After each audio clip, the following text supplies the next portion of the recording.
ना सब। ठीक है भाई जी। Om Shanti. Om Shanti and good evening सभी। पहले हम चलेंगे ओम चैंटिंग के लिए 6 मिनट्स टाइम। यस, ध्यान को दोनों ही आंखों के बीच में ले आए।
सभी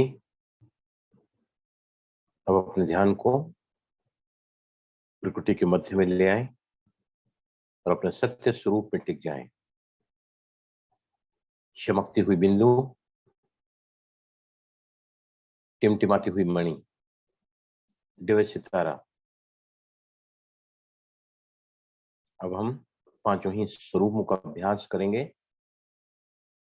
चलें सबसे पहले अपने अनादि स्वरूप में।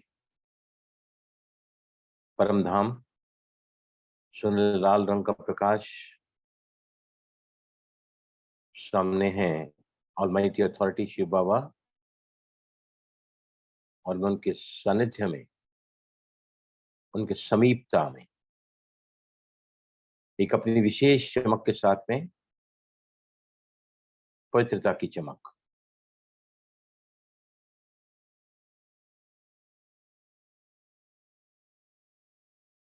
विजुअलाइज करें सभी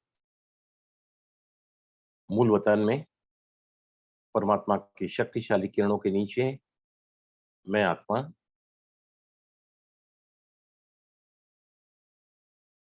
संपन्न होती हुई, भरपूर होती हुई अब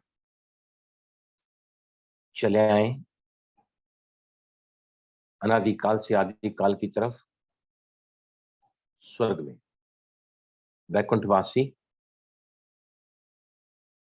संपूर्ण सुख, चहुं ओर देवताएं पुष्पक विमान में विचरण करते हुए, प्राकृतिक अनुपम सौंदर्य, चारों तरफ ग्रीनरी, हरियाली।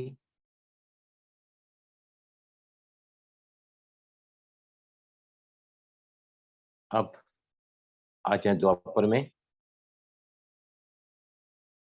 भक्तगण लंबी लंबी कतारों में शंखनाद करते हुए, जयकारा करते हुए मेरी जड़ मूर्तियों की तरफ बढ़ते हुए,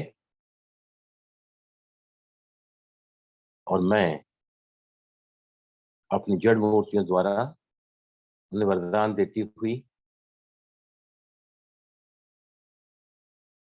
उनकी मनोकामनाएं पूर्ति करती हुई और उन्हें दुआएं देती हुई,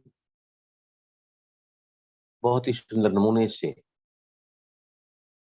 मेरी पूजा द्वापर में बहुत ही शुद्धता से अब चले आए हीरक युग में। सर्वोत्तम सर्वश्रेष्ठ ब्राह्मण कुल में यह सारी दुनिया भगवान को ढूंढ रही है, और हम शिव बाबा द्वारा ब्रह्मातन से दिव्य जन्म लेकर उनकी पालना प्राप्ति युग में पलते हुए, एक ऐसा युग है जहां कणे कणे का हिसाब भगवान करता है। कणे का घृणा और कणे कणे का हिसाब। धर्माओ युग कमाओ युग, एक का पदम गुणा, परमार्थ वरदानों में पलने वाली मैं आत्मा अब आ जाए अपने अंतिम स्वरूप में। फरिश्ता, प्रकाश के शरीर का, लाइट ही लाइट, अनासक्त, उपराम, अलौकिक जीवन, बिल्कुल ही न्यारा और प्यारा, हल्का, लाइटर। सूक्ष्म में सभी विजुलाइज करें मानो हजारों चंद्रमा चमक रहे हों, वहीं पर ही विजन बनाएं। संपूर्ण ब्रह्मा के तन में शिव बाबा जो आपको लाइट और माइट दे रहे हैं, और उनकी इसी लाइट और माइट को आप ग्लोब पर विराजमान समस्त विश्व की आत्माओं को जो इस वक्त बहुत ही अशांत और दुखी है,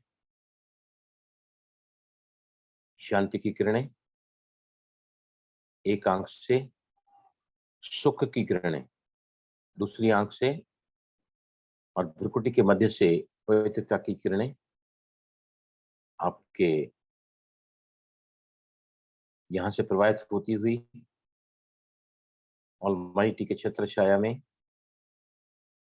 लाइक ए फाउंटेन, एक फव्वारे की तरह किरणें आ रही हैं, समस्त आत्माओं की तरफ प्रवाहित कर रहे हैं आप, और प्रकृति के पांचों ही तत्वों की तरफ, all the 5 elements of the universe. Quickly एक बार रिवाइज कर लें। अनादि, परमधाम, आदि, सतयुग, द्वापर काल, गणेश या दुर्गा के रूप में, ब्राह्मण, संतुष्ट मणि आत्मा, लास्ट में अपने चमकीले शरीर को देखें, उस शरीर के बीच में भी एक चमकती हुई मैं आत्मा। यस, नो, स्लोली आंखें खोलें। सबसे पहले जो चाहते हैं लोगों को मदद करना ईएफटी के द्वारा, जो मैं कर रहा हूं लोगों को बहुत सारे, अगर ईएफटी में लेवल कम नहीं आ रही है, क्या क्या चेक करना होता है बताइए मुझे। लेवल कम नहीं हो रही है, 10 वर्स्ट पॉसिबल, 8 वेरी सीवियर, अगर पेन है तो सीवियर, उसके बाद में मॉडरेट, माइल्ड एंड देन 0, 0 2 4 6 8 10। अगर लेवल कम नहीं आ रही है, क्या क्या चेक करना चाहिए? यस, कौन बताएगा मुझे? Ayushi, can you tell me what you check? Sir बोलो। कोर इशू, कोई टेबल टॉक जो वो बने रहते हैं हमारे, इतने सारे इशू, स्पेसिफिक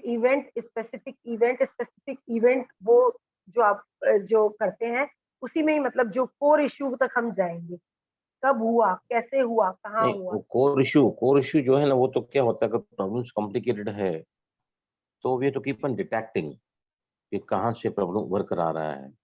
कहाँ से? सबसे पहले सबसे एकदम फंडामेंटल चीज, एकदम फंडामेंटल चीज, आप बहुत अच्छी बात बताई है आपने। फंडामेंटल चीज सबसे पहले आप ध्यान रखो कि हम जब किसी को ईएफटी करवा रहे हैं तो डिहाइड्रेशन तो नहीं हो रहा है। The person has to be hydrated all the time, keep him hydrated. मैं इसलिए बोलता हूँ रुमाल साथ में लेके बैठो और पानी साथ में लेके बैठो, हमेशा बोलता हूँ रुमाल पानी साथ में ले बैठो और अकेले बैठो ताकि कोई डिस्टर्बेंस ना हो। हम उनको डीप डिगिंग करते हुए उनके इश्यूज के साथ चलते जाते हैं आगे। नंबर 1। नंबर 2, यस बोलो, वेरी इंपॉर्टेंट चीज क्या है नंबर 2? ईएफटी काम ही नहीं कर रही है, बिल्कुल लेवल कम नहीं आ रही है। बेसिक से फुल में चले जाओ। उसके पहले क्या करना चाहिए? यस, कराटे चौक पॉइंट की जगह कौन सी पॉइंट लेना चाहिए? तो ये जो ये है कराटे चौक पॉइंट, सोर पॉइंट, शोर पॉइंट, यहाँ पे हम रब करते हैं और वापस 3 बार इशू को कहते हैं, राइट। अगर इशू काम नहीं, अगर समझो रिजल्ट नहीं आ रहे हैं तो कुछ दूसरी बात क्या करना चाहिए कि कराटे चॉप पॉइंट पर आपको अपने इश्यू को एम्फेटिकली, मतलब थोड़ा जोर देकर कहना है, जोर से आवाज करके करना है, बराबर ना। मतलब उसको तीनों ही बार अगर हम कहते हैं तो तीनों ही बार we can put different words, ताकि हमको उसके इमोशंस का एहसास हो सके, दुख का, भय का, चिंता का, नाराजगी का या गिल्ट फीलिंग का, राइट। उसके बाद जो है फुल ट्राई करना चाहिए। उसके पहले मैंने आपको बताया है कि करेक्शन, कई बार पोलरिटीज बराबर कनेक्टेड नहीं होती हैं तो फिर वापस वो मतलब रिलैप्स होता है। यस, सबसे पहले मैंने बताया बेली बटन करेक्शन, राइट। ये सभी मुझे देखने दो, मुझे मैं किसको ले सकता हूँ साथ में आज किसी।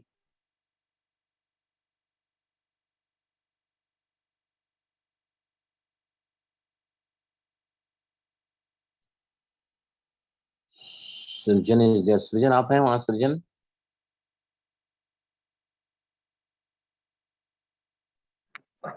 जी अंकल। बेटा कॉल मैं कराता हूँ, आपको लेकर कराऊंगा मैं। बहुत अच्छी बात आप आई हैं आज।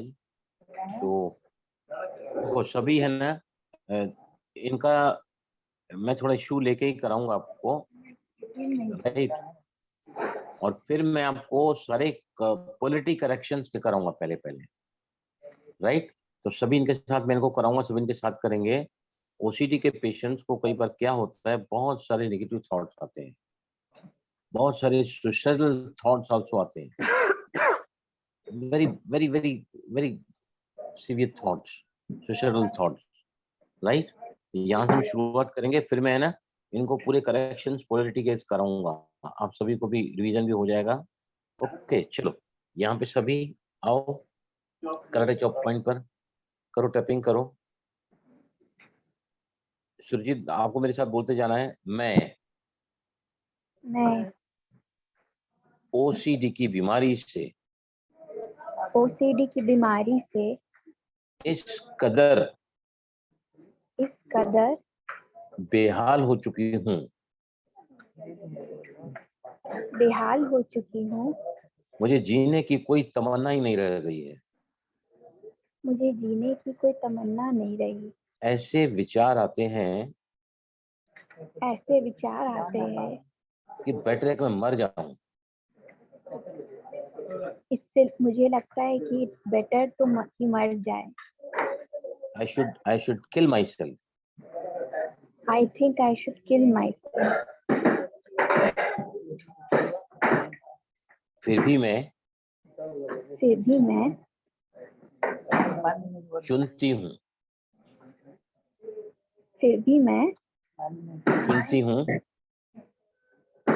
अंकल एक मिनट। हाँ, I choose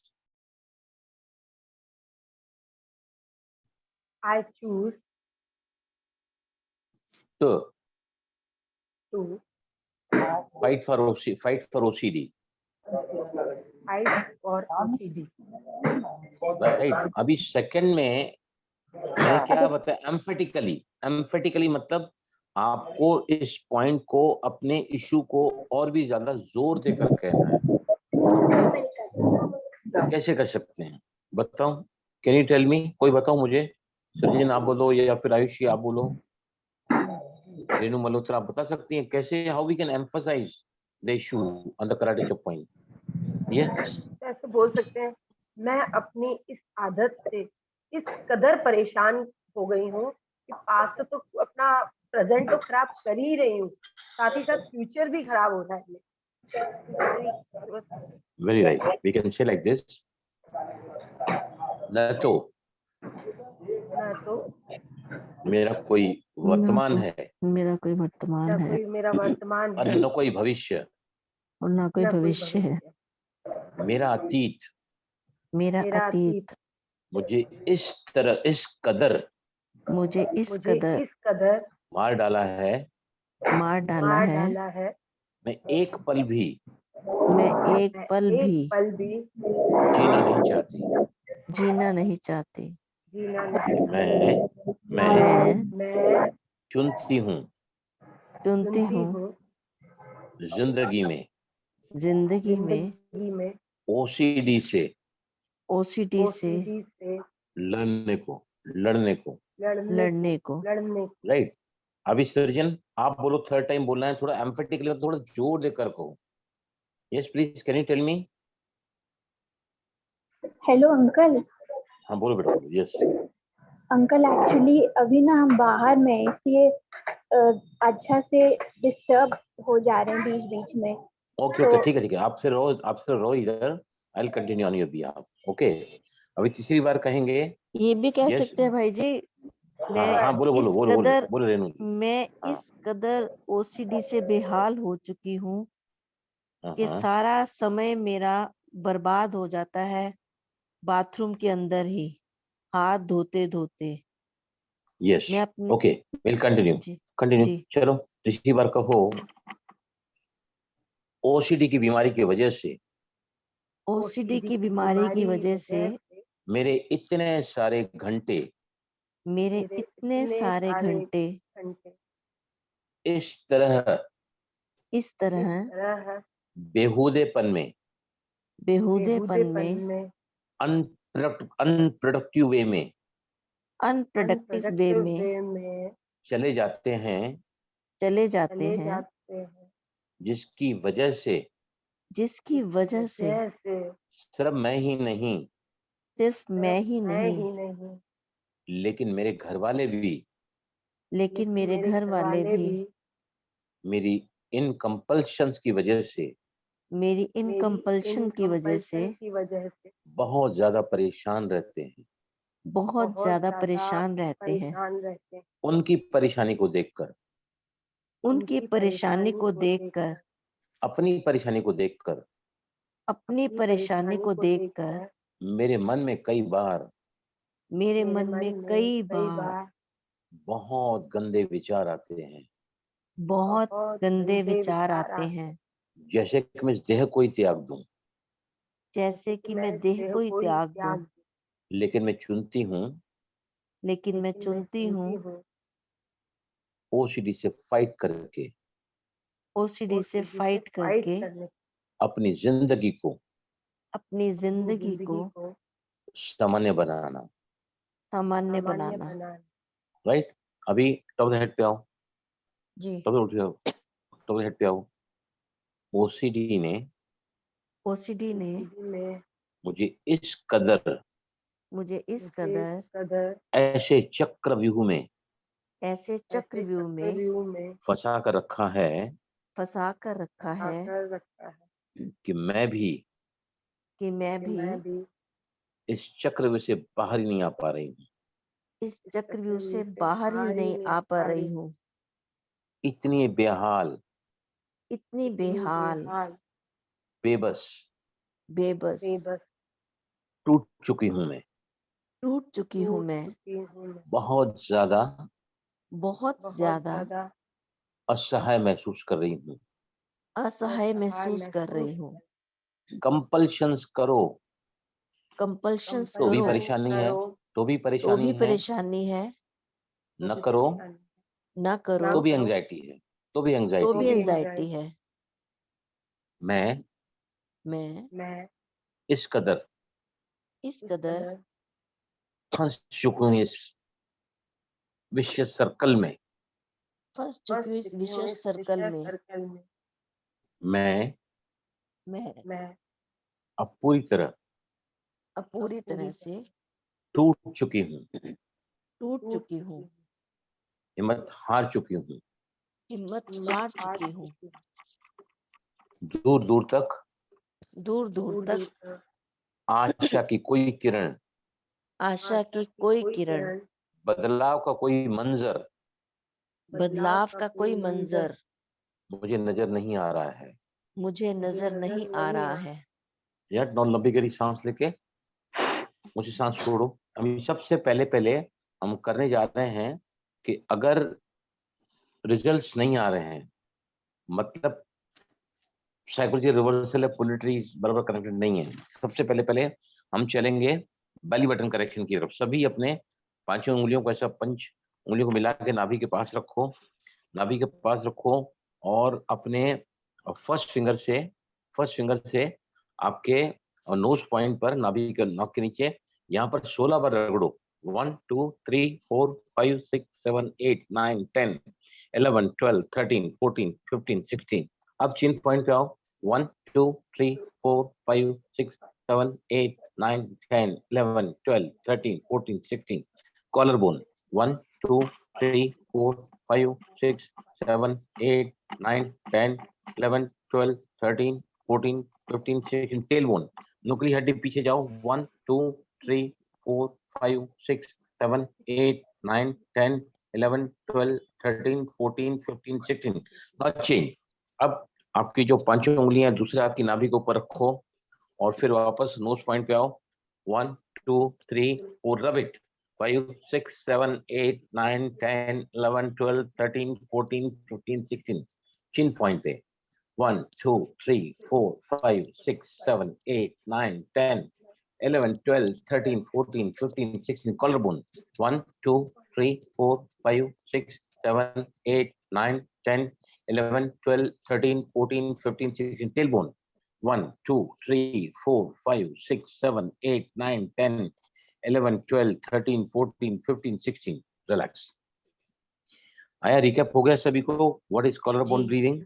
हाँ ये जी हाँ जी खास भाई जी। करके पेट के रोगों के लिए बहुत बहुत बहुत इंपॉर्टेंट है। If you got any problem, acidity है, बहुत ज्यादा गैस हो गया है, डायबिटीज बहुत ज्यादा बढ़ गई है ना, ऑल गैस्ट्रिक प्रॉब्लम्स वगैरह पेट और पाचन संबंधित।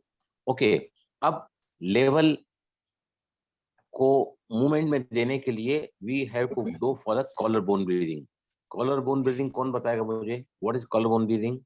5 उसमें ब्रीदिंग के एक्सरसाइज होते हैं। उसमें क्या करते हैं, कॉलर बोन ब्रीदिंग करके अगर आप किसी को ईएफटी कराओगे तो कितनी भी उसके अंदर जो रुकावटें होगी ना, लेवल नहीं आ रही है नीचे, तो वो आपको बहुत ही बेहतरीन तरीके से आ जाएगी। What is collar bone breathing. 5 breathing exercise करते हैं हम लोग। भाई यस जी एक एनीबॉडी। चीज पूछनी रह गई। हाँ हाँ जो अभी हमने बेली बटन करेक्शन किया है, इससे जो हाँ हाँ। ओसीडी पेशेंट है इनकी नेगेटिविटी भी समाप्त होती है। क्या है एक्चुअली, जब ईएफटी से जो उनको रिलैक्सेशन नहीं मिल पा रहा है ना, जिस वजह से कंपल्सन होते हैं, हाँ तो जी। Energy is not moving. जब एनर्जी ओके। स्टैग्नेटेड हो जाती है तो व्यक्ति बड़ा परेशान हो जाता है, हाँ जी क्योंकि एंग्जाइटी होती है ना, क्योंकि हाँ जी हाँ जी इंट्रूसिव थॉट्स आते हैं तो एंग्जाइटी होती है। अब हाँ जी एंग्जाइटी होती है तो हम तो ईएफटी कर रहे हैं, हाँ लेकिन जी ईएफटी करने के बाद कुछ फर्क नहीं पड़ रहा है, जी नॉट गेटिंग रिलैक्सेशन। हाँ तो जी फिर ये जो करेक्शंस है ना, वो करानी जी। चाहिए उनको। ओके। उससे क्या होगा, एनर्जी जैसे मूवमेंट चालू हो जाएगी ना, तो ईएफटी अपना इफेक्ट दिखाना शुरू करेगी, इट विल स्टार्ट वर्किंग। आया ठीक समझ है आपको भाई रेणु जी। जी। हाँ जी ठीक है जी, समझ आ गया। यस, अभी है ना, बोलो किसको याद है कॉलर बोन का कॉलर बोन ब्रीदिंग। देखो, दोनों उंगलियों को मिलाओ, फर्स्ट फिंगर से मिलाओ। इसको है ना डोमिनेट हैंड, पहले डोमिनेट हैंड बताओ, आपका राइट हैंड है, पहले राइट साइड करना है, फिर आपको लेफ्ट हैंड साइड करना है। तो क्या करते हैं, ये पहली उंगली दूसरी उंगली इसको मिलाओ और आपके कॉलर बोन पे दोनों उंगलियां रखो। राइट, कौन सा हैंड रखना पहला, डोमिनेटेड। राइट, आपका हैंड बॉडी को लगना नहीं चाहिए। आयुष आपको देख के मुझे याद आया है, hand should not touch your body.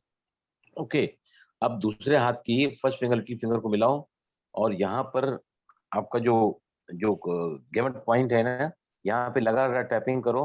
आधा सांस भरो, रोको 7 टैपिंग तक, पूरी सांस भरो, होल्ड 7 काउंट्स, फिर आधी सांस छोड़ो, होल्ड फॉर 7 काउंट्स, पूरी सांस छोड़ो, और फिर होल्ड फॉर 7 काउंट्स। और लास्ट में 5वां ब्रीदिंग का टेक्निक क्या होगा, नॉर्मल ब्रीदिंग में आपको इस पॉइंट पर 7 बार टैपिंग करनी है। देखो फिर से बोलता हूं मैं, आपको अपना ये जो 2 फिंगर्स है ना, इसको आपको कहाँ रखना है, कॉलर बोन पर। कौन से हैंड से, पहले डोमिनेटिंग हैंड से, मतलब जो आपका जिसे आप काम करते हैं, जैसे मैं राइट हैंडेड हूँ उससे। राइट, अभी दूसरे और जो लेफ्ट हाथ हैंडेड की होगा वो दोनों। लेफ्ट हैंड से करेगा भाई जी। Yes yes, okay. इनिशियली पहले। ओके, यहाँ पर रखा, और आपको क्या करना है, कंटिन्यूसली टैपिंग करना है। और जितनी आपकी सांस की भरने की क्षमता है, आधी सांस भरो, 7 टैपिंग सांस को रोको, बाकी बची हुई सांस पूरी भरो, 7 टैपिंग रोको, फिर आधी सांस छोड़ो, लगातार टैपिंग करते हुए 7 काउंट्स होल्ड करो, फिर पूरी सांस छोड़ो, 7 काउंट रोको, और फिर 7 काउंट नॉर्मल ब्रीदिंग आपको टैपिंग करनी है।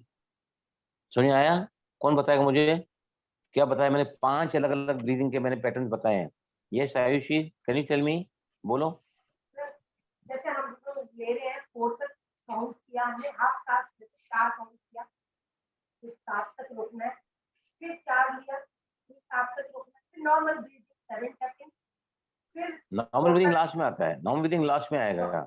देखो, breathe in half way, continuous tapping, take the position, breathing half way, hold 7 counts, 7 tappings, complete breathe in, hold 7 counts, exhale half the way, hold 7 counts, exhale full way, hold 7 counts, और last में 7 tapping normal breathing के करते हैं। समझ आया अभी? Is it clear? Renu ji, आपको समझ आया? रेनू नहीं भाई जी, भूल जाती हूँ मैं। सर, ये भूल इसलिए जाते हैं कि बीच में भी एक बार हमें नॉर्मल तो हाफ लेनी है, 7 स्टेप, फिर हाफ, 7 स्टेप फिर नॉर्मल। देखो, फिर से मैं रिवाइज करता हूँ, रिवाइज करता हूँ। आधी सांस भरो लगातार टैपिंग करते हुए, जी और टैपिंग करते हुए ये 7 काउंट तक सांस को रोक के रखो। पूरी ठीक है भाई सांस जी। भरो, टैपिंग करते हुए 7 टैपिंग तक सांस को रोको। Half breathe in, hold 7 taps, complete breathe in, hold 7 taps, आधी सांस छोड़ो टैपिंग करते हुए, और फिर आपको 7 काउंट तक सांस को रोकना है, आधी छोड़ के। पूरी छोड़ो टैपिंग करते हुए, फिर रोक के 7 टैपिंग करो, और लास्ट में नॉर्मल ब्रीदिंग में आपको 7 टैपिंग करनी है। राइट? चलो, रेडी? जी ठीक है जी।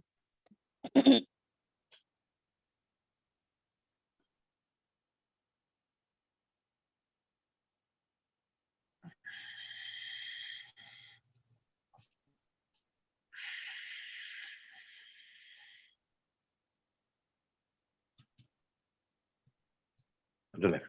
मेरा तो हो गया। अभी आपको क्या करना है, आपके जो नकल जॉइंट्स हैं उसी कॉलर बोन पर, उसी तरफ के हाथ के ये नकल जॉइंट्स है ना, ये अपने फोल्ड किया उंगलियां, फर्स्ट फोल्ड, सेकंड फोल्ड, तो ये जो है ना, ये सेकंड फोल्ड पे नकल जॉइंट होता है। इस नकल जॉइंट को आपको उसी हाथ को यहाँ पर रखना है, कॉलर बोन पर, नकल जॉइंट्स को। राइट? और फिर उसी को आप 7 काउंट लोगे, ओ सॉरी, हाफ ब्रीदिंग, या फिर 7 काउंट लो, 7 काउंट रोको, 7 काउंट और लो, फिर 7 काउंट रोको, 7 काउंट छोड़ो, 7 काउंट रोको, 7 काउंट पूरा छोड़ो, फिर 7 काउंट फिर रोको, और लास्ट में 7 काउंट आपको नॉर्मल ब्रीदिंग में करना है। राइट?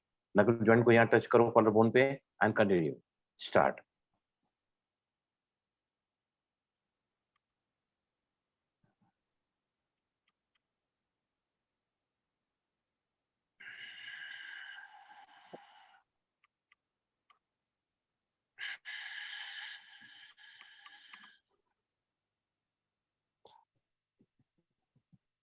रिलैक्स।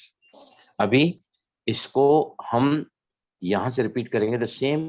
पहले आपकी जो फर्स्ट फिंगर, मिडिल फिंगर है, इसको आप क्या रखोगे? इसको कहाँ रखोगे आप? सॉरी, जो है यहाँ पे रखोगे, और यहाँ के जो गिमट पॉइंट 9 है, यहाँ पे आपको टैपिंग करते हुए, फिर से बता रहा हूँ, breathe in half the way, आधा सांस लो को टैपिंग करते हुए लगातार, रोको 7 काउंट, पूरा सांस लो, रोको 7 काउंट, आधी छोड़ो, कंटिन्यू टैपिंग करते हुए, रोको 7 काउंट, पूरी छोड़ो, रोको 7 काउंट, और रात में 7 count normal breathing. Start.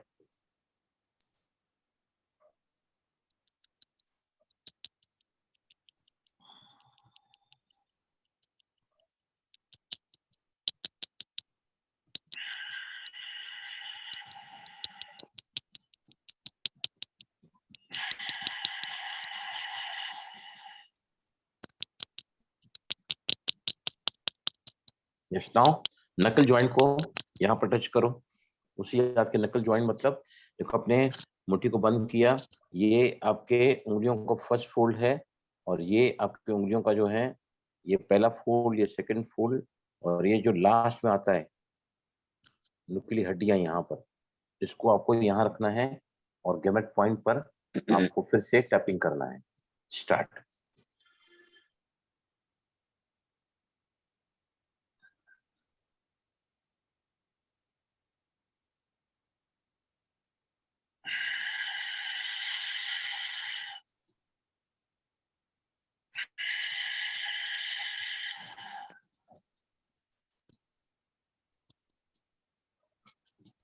Relax.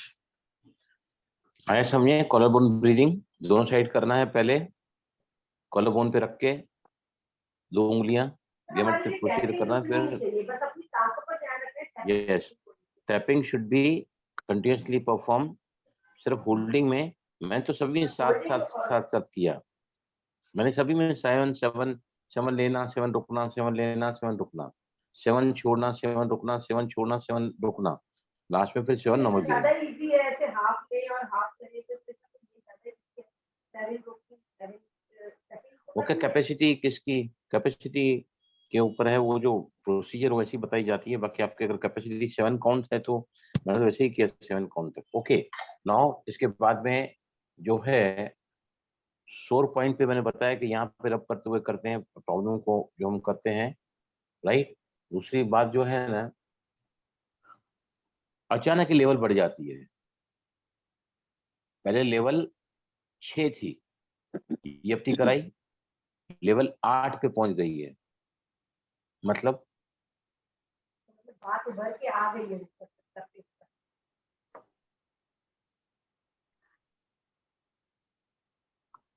Issue की इंटेंसिटी पहले 6 थी, अब ईएफटी कराया 1 2 राउंड 3 राउंड, अब लेवल 8 पे आ गई है। मतलब क्या है,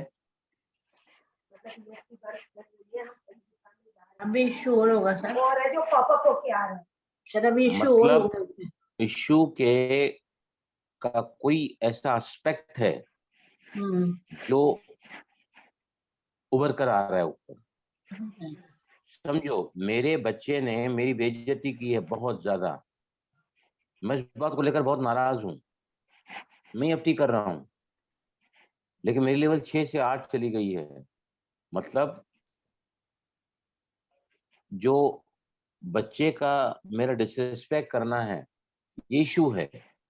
उसका एस्पेक्ट क्या हो सकता है, मुझे बच्चे को लेकर बहुत दुख है, कैसी औलाद मुझे पैदा हुई है। तो ये दुख का जो इमोशन है उसकी लेवल मतलब वो भी ऊपर कर आ रहा है, दुख भी है उस बात का। तो पहले हमको जो इशू है उसका एस्पेक्ट क्या है, दुख का इमोशन भी है, नाराजगी भी है, भय भी है कि इसका फ्यूचर कैसा होगा, और गिल्ट फीलिंग भी है कि मैं अपने बच्चे को पाना नहीं दे पाई। तो सबसे पहले पहले क्या होता है, एस्पेक्ट में क्या होता है, अलग अलग पेन्स होते हैं, पेन डिफरेंट पेन्स होते हैं बॉडी में, इमेजेस दिखते हैं। फिर पांचों ही सेंसेस की इनकलकेशन उसमें होता है, आंख नाक कान जीभ त्वचा।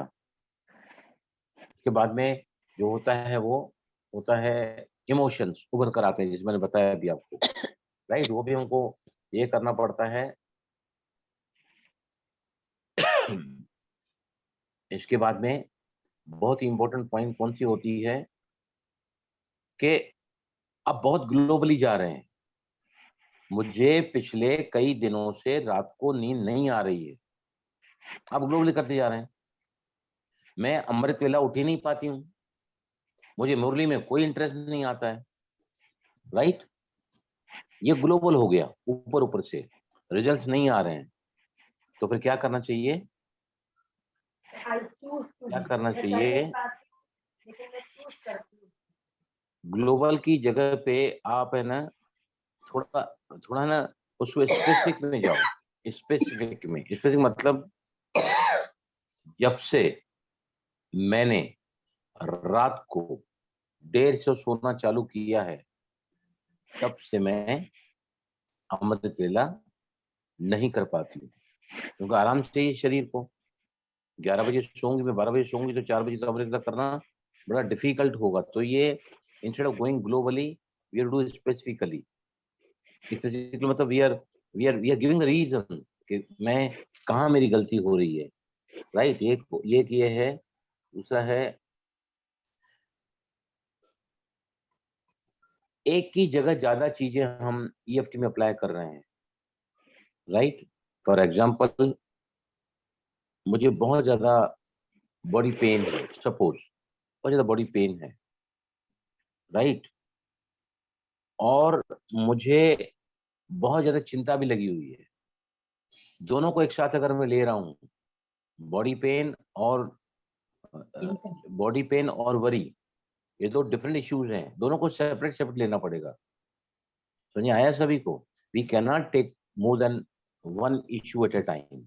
एट ए टाइम एक एक इश्यू को लेके रिजॉल्व करना पड़ता है, एक एक इश्यू को लेके, राइट। दूसरा है कि secondary gain is interfering. Secondary gain क्या होता है? अगर किसी की तबीयत बहुत ज्यादा खराब है, आप उसको EFT करा रहे हैं, लेकिन EFT काम ही नहीं कर पा रही है। ऐसा मेरे साथ प्रैक्टिकली हुआ है। हमारे बाजू में पंजाबी फैमिली है दूसरी बिल्डिंग में, उनकी बेटी घर पे थी और दिन ब दिन हालत बद से बदतर हो जा रही थी। मैंने उनके घर में जाके कई लोगों को एक साथ EFT कराया। उनके घर में 12-12, 13 लोग, वो सरदार के घर में रहते थे, उनके मेहमान आते थे। हम सब ने मिलके EFT किया उस लड़की के लिए, और उसकी हालत पहले से ज्यादा बिगड़ती चली गई। क्या कारण हो सकता है बताओ, एनीबडी? सेकेंडरी गेन मतलब क्या समझे आपने? सेकेंडरी गेन मतलब क्योंकि अगर वो मैं ठीक हो भी गई तो मेरी जो फाइनेंशियल कंडीशन बहुत ही क्रिटिकल है, वो तो सुधरने वाली है नहीं। नहीं मेरा पति सुधरने वाला है, और नहीं मैं अपने माँ बाप के ऊपर मोहताज होकर रहना चाहती हूँ। मेरी हालात तो सुधरी नहीं, मुझे जी के क्या करना है? सच्चा मैं मर जाऊं। एंड शी डाइड, मर भी गई वो, शी डाइड मेरी आंखों के सामने ही। 6 महीने के अंदर तो खत्म ही हो गई वो पूरी। तो सेकेंडरी गेन, अगर मैं कमर के दर्द से ठीक हो गई तो मेरा बच्चा जो मुझे देखने के लिए आते हैं वे आना बंद कर देंगे। मम्मी के कुछ लोग हैं नौटंकी करते हैं, मेरे को ये तकलीफ है, मुझे ये है, तो उनके बच्चे लोग हैं उनको पूछने को जाते हैं। सेकेंडरी गेन, कोई वेटरन योद्धा लड़ाई लड़कर आया है और उसको PTSD, post traumatic stress disorder है, उसको EFT कराई जा रही है, बराबर। उसको लगता है अगर मैं बिल्कुल ठीक हो गया तो मुझे जो एक्स्ट्रा पेंशन मिलती है बंद हो जाएगी, मेरा जीवन कैसे चलेगा? और this is the secondary gain, कि जब तक ये है वो भी रहेगा। यहाँ पर भी EFT जो है काम नहीं करती है। आए समझ में यहाँ तक सभी को? भाई जी पूरी नेगेटिव थॉट हो गई ना, ये कौन सी? नेगेटिव हो गया ना पूरी तरह से, कि नेगेटिव सोच हो गई। तभी वो ऐसा फील करने लग गए ना कि अगर मेरी तबीयत ठीक हो गई नहीं तो कुछ मुझे लोग कुछ क्या है नुकसान। ठीक होना ही नहीं चाहते हैं ना। सर वो अगर कहते ठीक हैं हो गई तो हमारे मेरी लिए परेशानी तो समाप्त होगी नहीं। बिल्कुल। Problems are never going to disappear. हाँ जी, हाँ जी। भाई जी ये तो हम सेकेंडरी लोग गेन जैसे उसको मान बोलते लो हैं। किसी फ्रेंड से हमारा झगड़ा हो जाता है, उसके बाद मैंने EFT करके देखी, एक बार ऐसा हुआ तो वो वर्क ही नहीं कर रही, क्योंकि बार बार विचार चल रहे थे। जब ठीक हो गया तो मैं सबसे बात ही नहीं करी, फिर मैं EFT करके वर्क करती हूँ। इसको सेकेंडरी गेन कहा जाए। मैं समझा नहीं, क्या बोल रही हैं आप? आपकी आवाज साफ नहीं आ रही आयुषी बहन। हाँ आपकी आवाज थोड़ी क्लियर ना, आपके आवाज कान ना में डाला क्लियर हुआ है नहीं ना? आ रही, समझ नहीं आ रहा। ओके ओके, अब आ रही है? बोल, हाँ बोलो बोलो भी। अब आ रही है? आ रही है। मेरा मेरी फ्रेंड से झगड़ा हो गया और बार बार मन चल रहा है कि क्या हो गया क्या हो गया, EFT भी कर रही हूँ, लेकिन फिर मन में यही सोच ठीक हो जाऊंगा, कभी बात नहीं करी। तो उस टाइम पे समझा किसी को? मुझे समझाओ जरा प्लीज। नहीं नहीं आया भाई समझ जी, में। नहीं समझ आ रहा। आप ना ईयरफोन निकाल के बात करो एक बार।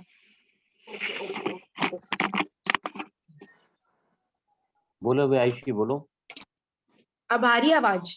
हाँ जी हाँ हाँ अब एकदम अब आ क्लियर, रही क्लियर आ है, अब रही क्लियर है। है, अब अब आ रही क्लियर है। है। रेनू जी, बता रेनू रही थैंक यू, आपने करेक्ट किया उनको। बोलो बोलो। नहीं यस। नहीं, थैंक यू बाबा। जैसे मेरा किसी मेरी फ्रेंड से झगड़ा हो गया तो हाँ हाँ मैं EFT तो कर रही हूँ, उसको क्षमा भी कर रही हूँ, लड़ाई हो गई, लेकिन मन में ये भी विचार आ रहा है कि अगर सब ठीक हो जाएगा तो मैं कभी उससे बात नहीं करूंगी। देखो क्या है, जब तक चित्त की चंचल वृत्तियों का निरोध हमने नहीं किया है, अपने मन की भावना को शुद्ध नहीं किया है, आप कितना भी उसके ऊपर एक्शन करोगे, वर्ड्स यूज करोगे ना, थॉट करोगे ना, काम नहीं करेगा। जब ये बात हमारी वृत्ति में चली गई है ना, तो वृत्ति को चेंज करने के लिए हमको क्या करना पड़ता है? मेडिटेशन करनी पड़ती है। उस आत्मा के प्रति दुर्भावना की जगह शुद्ध भावना करनी लानी पड़ेगी, तो ही होगा वो। You do the deep intense meditation for that. मतलब सर ये EFT लेकिन ना कहने में आसान लग रहा है पर ये तो बहुत मुश्किल होता है जब आप उसके नहीं प्रति नहीं प्यार ही नहीं है तब, लेकिन करना पड़ता है, ये समझ आ रहा है। नहीं नहीं, लेकिन पढ़ फिर वाला थोड़ी देर पढ़ना बाद क्या नेगेटिव चलते हैं। पढ़ता नहीं है। नष्टो मोहा होकर आप उसको डिटैच वे से देखोगे ना, उसको आत्मिक स्वरूप में देखोगे, उसके अनादि आदि स्वरूप में उसको देखोगे, उसके प्रति अपनी चंचल वृत्तियों को जब तक आप सीधा नहीं करोगे ना, उसके लिए मेडिटेशन जो है बहुत ज्यादा हेल्प करता है। मैं तो कहता हूँ मेरे साथ कोई कितना भी बुरा करेगा ना, तो मेरा मन इतना अंदर से, यानी हर आत्मा के लिए मेरा मन कहता है कि नहीं, जाने दो, उसको जो ठीक लगता है वो करेगी, लेकिन अपनी भावना हमको उसके लिए बदली नहीं करनी है। ऐसे डे टू डे लाइफ में भाई जी क्योंकि कर भी रहा समझ है, मेडिटेशन कर भी रही हूँ, लेकिन फिर थोड़ी देर बाद फिर वही नेगेटिव विचार आ जाते हैं फिर। डोज और बढ़ाना पड़ेगा, डोज बढ़ाना पड़ेगा जी जी। Intent meditation. ओके, अभी देखो ये है, ये मेरी पट्टी बंधी हुई है, राइट, हेयरलाइन क्रैक है मेरे को, यहाँ EFT काम करेगी क्या? समझिए, मुझे पेन तो नहीं है। देखो मेरी उंगलियां है ना, देखो अभी एकदम सीधी हो गई हैं, see this, all the fingers have become straight, ये देखो, all the fingers have become straight, मतलब बहुत स्पीडी रिकवरी हो रहा है मेरा। और सपोज मुझे पेन है, और पेन क्यों है? क्योंकि वहां हेयरलाइन क्रैक है उंगली में, छोटी उंगली में। क्या जी जी EFT से इसका दर्द जा सकता है? जी सर, ये तो मेरा एक्सपीरियंस है, मैं भी गिर गई थी, मैंने EFT करी, तुरंत दर्द खत्म हो गया था मेरा, तुरंत। इतनी सूज गई थी क्या उंगली, लेकिन EFT पेन बिल्कुल था ही नहीं। क्या EFT किया था आपने? मैंने EFT किया था कि मैं अचानक से गाड़ी से जा रही थी और एक्सीडेंट हो गया और मैं गिर गई और ये उंगली मेरी तरफ फंस गई, लेकिन मैं बिल्कुल ठीक हूँ, इसमें कुछ भी नहीं हुआ और इतनी सूजी हुई थी, लेकिन पेन नहीं था बिल्कुल। सी, अगर समझो फ्रैक्चर में बहुत ज्यादा सीवियर पेन, आपको फ्रैक्चर हुआ था क्या? नहीं नहीं, वो बस सूज गई थी बहुत हाँ ज्यादा, पर हाँ, पेन तो नहीं सूज हुआ। गई थी, देयर इज स्वेलिंग। तो क्या है, जैसे फ्रैक्चर है तो it takes your own time, pain भी होता है।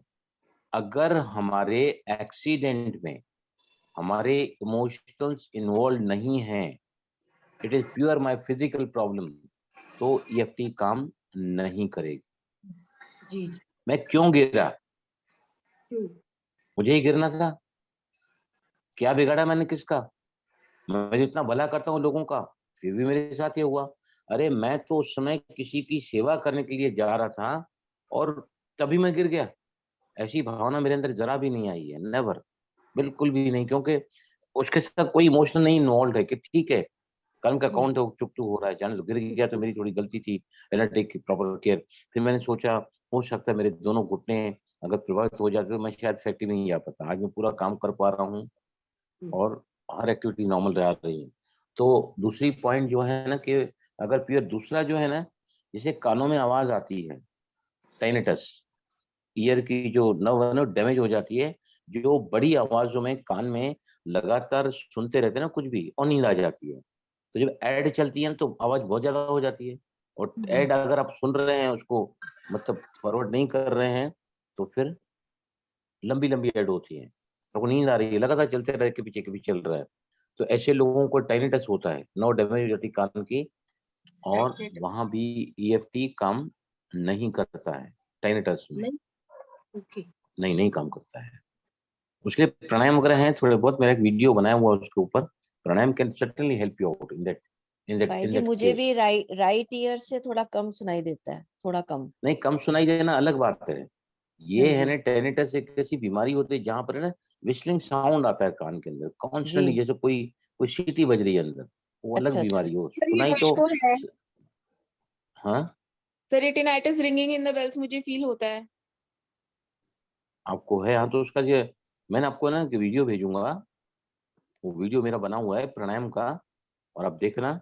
और अगर कोई प्राणायाम समझ नहीं आया तो मैंने इस वीडियो बनाया टेनिटस का, I will send you that video, आप देखो, it will certainly help you out. Not damage हो जाती है ना वो, टेनिटस है आपको तो उसका कोई इलाज मेडिकल साइंस में, EFT will not work there in that case, but pranayama will certainly help you out. उसके कुछ 3-4 प्राणायाम मैंने बताए हैं उसमें, वो आपको मैं वीडियो भेजूंगा, राइट। अब सबसे इंपॉर्टेंट बात है कि एस्पेक्ट्स आर शिफ्टिंग, इशू के स्मॉलर पार्ट्स होते हैं एस्पेक्ट्स। अभी एस्पेक्ट क्या होता है, शिफ्ट हो जाते हैं। मैं कर रही हूं किसी के लिए, लेकिन मेरे मन में बात किसी और की याद आ रही है, तो मेरी पीड़ा बढ़ रही है। तो I have to reconsider the now the upcoming aspect separately and tap on it. उसी एस्पेक्ट को हम एक अलग इश्यू बना कर लेते हैं। समझ आई बात आपको? जी सर, जी sir. EFT is a continuous, EFT is a 1 minute miracle and EFT is a complete detective work, जहां पर कई महीनों लग जाते हैं क्लाइंट के साथ उसके इश्यूज को रिजॉल्व करने के लिए, राइट? डिगिंग करते हैं हम, डीप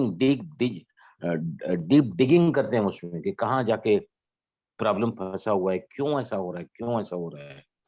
तो वो भी ध्यान रखना है कि एस्पेक्ट कौन से आ रहे हैं ना, वो भी हमको पूरा ये करना है। उसके अलावा जो है हर एक एस्पेक्ट में अगर कोई इवेंट है,